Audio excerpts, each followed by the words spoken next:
This clip is brought to you by SaveWithConrad.com.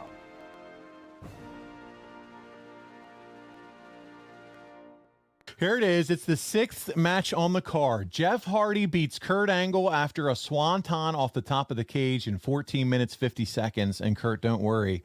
You know me. I got the clip. I'm going to show it after I read this write-up because we got to see this swanton.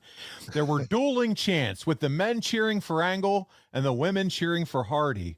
Okay, so the women aren't into you, apparently, Kurt. That's what I just learned. Men obviously like heels. Yeah, there you go. And this is before the whole exposure. Was it before? No, the exposure of your buttocks had already happened in WWE. So I don't understand. But not a lot of women go to TNA shows, so Angle was the favorite.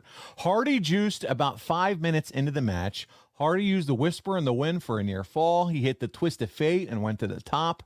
Angle got up and ran up the ropes and gave Hardy an Olympic slam off the top rope. Hardy used a Vader reverse splash off the top for a near fall. Crowd was chanting, "This is awesome." You're used to that chant, Kurt. You know how that goes. Yes, I am. Hardy considered leaving the cage to win, but Angle grabbed his ankle and put on the ankle lock. Hardy reversed into an ankle lock of his own, and Angle teased tapping out but refused and escaped. Hardy delivered a Twist of Fate again. He climbed to the top for a swanton, hit it. Angle kicked out, said, "That's not going to do it against me, you son bitch." Hardy then climbed to the top of the cage and delivered the swanton off the top of the cage for the pin. Angle was then helped. Oh, wow, you needed help to get to the back. 3 3/4 stars. Let's check it. Let's check out this match ending, Kurt. You got to see it for yourself. Here we go. Sounds good to me. Straps are down. Angle's all business right now, my friend. Look at those eyes. Look at that look. Daring Hardy to get up.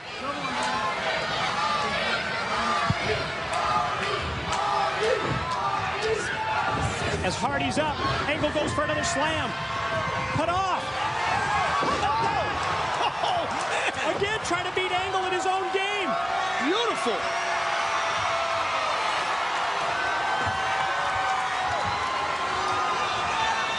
Gonna go swanton again. How many times? How many more? Wait a minute. No, no. Oh, no. No. Hardy hits all the way to the top of the steel cage. Jeff, don't do it. You're freaking out of your mind. Don't do it, Jeff. Jeff, don't do it. No, no.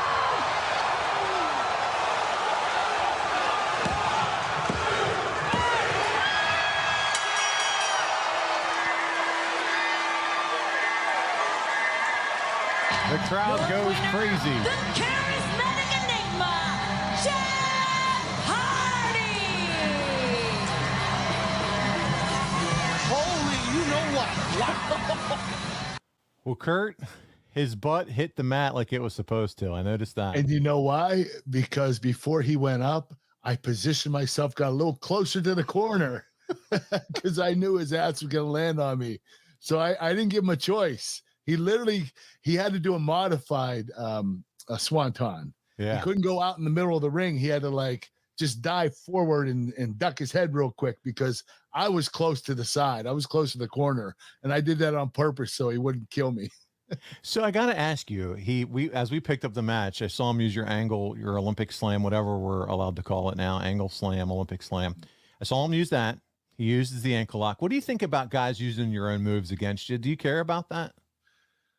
Yeah, I mean, it depends who they are. And, Jeff is not really a submission guy. I wasn't crazy about that, but it was an idea that he had. And I figured, I had a lot of respect for Jeff. And, if he wanted to do it, I was going to let him do it.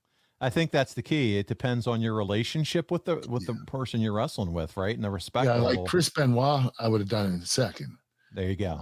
He's a great submission wrestler.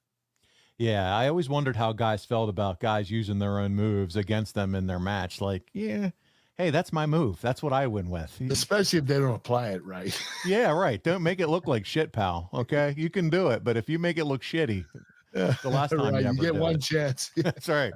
So what are your overall thoughts on the match itself here?